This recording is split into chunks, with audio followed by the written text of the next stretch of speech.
দুয়ারে ভোটে আমরা একটু গ্রামের দুয়ারে এসেছি। আহ, গায়ে গরম জামা ছিল, সেটা খুলে ফেলেছি, তার কারণ রোদে যথেষ্টই আরাম হচ্ছে, আবার গরমও লাগছে। ছাগল চড়ছে, ছাগল চড়ছে, গরু চড়ছে এইখানে।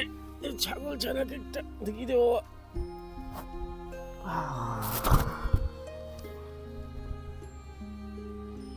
এইসব গ্রামে গ্রামে এলে না এইসব বেশ করতে ইচ্ছা করে। আমি জানি না কার ছাগল চড়াচ্ছেন, কিন্তু দিদি, ওই যে দিদি রয়েছে, দেখি দিদির সঙ্গে একটু কথা বলি। কোথায়, কোনখানে থাকেন? এই রেল লাইন। রেল লাইনে হচ্ছে ছাগল ছানার আপনার? হ্যাঁ। বলছি, ছাগল কি লালন পালন করে কি মানে বাড়ি চলে? না, বাড়ির কাজ করি। বাড়ির কাজ। আর এগুলো তাহলে সময় মানে এই ছাগল চড়ানো, গরু গরু আছে? না, গরু নেই, ছাগল আছে। আচ্ছা। তো এটা কি মানে ছাগলটা কি আপনারা নিজেরা নিয়েছেন না সরকার থেকে? না, না না, আমি কিনেছি। কিনেছেন। এই ছাগল দিয়ে কি কি মানে রোজগার আসে? হ্যাঁ, কিছু আছে। আচ্ছা, কি কি আছে, হ্যাঁ। ভোট দেন? হ্যাঁ, ভোট দিই। এখানে কোথায় ভোট দেন, কোন জায়গায়? আমাদের জয়চণ্ডীতলা। ও জয়চন্দ্রতলা, এতে বাবা, এতে এবার তো ভোট আসছে তো সামনে। হুম, হুম। তো কি মনে হচ্ছে, কি কি রকম হলে ভালো হয়? যাই হোক, দিতে তো হবে, বললো না। না না, সে তো দিতে হবেই। না, আমি বলছি যে নিজের কি মানে সব ঠিক আছে তো মানে, হুম, হুম। মানে এই যে লক্ষ্মীর ভান্ডার, হুম, হুম। লক্ষ্মীর ভান্ডার আছে? হ্যাঁ। আছে। এ বাবা, এই লক্ষ্মীর ভান্ডারের টাকা বেড়েছে যে, হ্যাঁ, তাই তো? 500 টাকা করে বেড়েছে। তো দিদিকে কিছু বলবেন নাকি? না, না, দিদিকে কিছু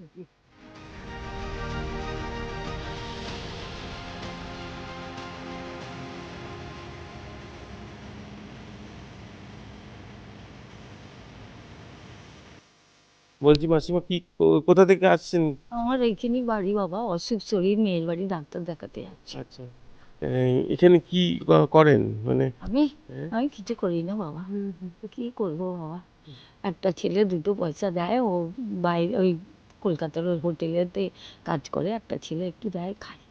না, এই বার্ধক্য ভাতা বা এইসব না কিছু? বাবা, কিচ্ছু পাই না। কিছু না বাবা, কেউ ব্যবস্থা করেন? করেছি বাবা, খালি একটা অনেক ব্যবস্থা করে করে নাম পাল্টে পাল্টে এখন উম, ঠিক করে দিয়েছি ওই কানাড়া ব্যাঙে হুম। দিয়েছি বাবা। কি করবে না করবে জানি না।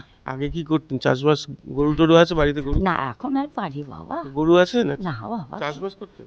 আগে আমাদের চাষি ছিল, কি চাষ? ওই ঘরামি কাজ করতো আর আচ্ছা। একটু আধটু চাষ করতো। আচ্ছা। আর এই তো ভোট আসছে সামনে, হুম। এ কি হবে ভোটে, কি ভোট দেবেন তো? ভোট তো দেবো, আমি তো বাবা পাই না, অনেক ঘুরছি বাবা, অনেক ঘুরছি, পাচ্ছি না। আমার নামটা এখন কি করবে জানি না, জমা দিয়েছি ভোটের কার্ডে দাস গীতা আছে। আচ্ছা আচ্ছা। দাস ও, গীতা, ওটা হয়ে গেছে? মানে এতে হয়ে গেছে মানে? জমাও দিয়ে দিয়েছি, ওইরকম দাস গীতাতেই দিয়েছি। আর তারপরে আমার আধার কার্ড, ভোট আধার কার্ড ছিল, ও মানে গীতা দাস ছিল, রানী ছিল, এসব করে কার্ড ইয়ে বইটা পাল্টে এখন গীতা রানী দাস করেছি, খালি ভোটের কার্ডেরটা ওইরকম আছে। তো বললে ঠিক আছে, তুমি দাও না জমা, নাহলে বিডিওতে তুমি গিয়ে বিডিও পঞ্চায়েতে গিয়ে নাহলে ঠিক করে নেবে। জমা নিয়েছে। আচ্ছা, এবার ভোট দিতে যাবেন তো? হ্যাঁ বাবা, যাবো বাবা, আমাদের জয়চণ্ডীতলার মাঠে। মাঠে ভোট। হ্যাঁ, ভোট হয় বাবা। ঠিক। মনটা বড্ড ভালো ভালো হয়ে যায় জানেন তো। জুতো খুলে ফেলে আমি সবুজ ঘাসের ওপরে কতদিন হাঁটিনি, এইখানে এসে জুতো খুলে ফেলেছি, গাড়িতে জুতো আছে, আর খালি পায়ে হাঁটছি, শুকনো পাতা, শীতকাল সব যাচ্ছে তো, বসন্ত আসছে, গাছ, বেশ কিছু গাছে নতুন পাতা গজাচ্ছে, পাতা ঝরা ঝরে পড়েছে মাঠের উপরে, সবুজ মাঠের উপরে, তার উপর দিয়ে হাঁটতে সত্যি দারুণ লাগছে। আর এই সময় ভাববেন, এই সময় আবার ভোট নিয়ে আলোচনা, আরে বাবা, এর সঙ্গেই তো সবকিছু, হাওয়ায় বাতাসে এখন ভাসছে ভোট, দুয়ারে ভোট।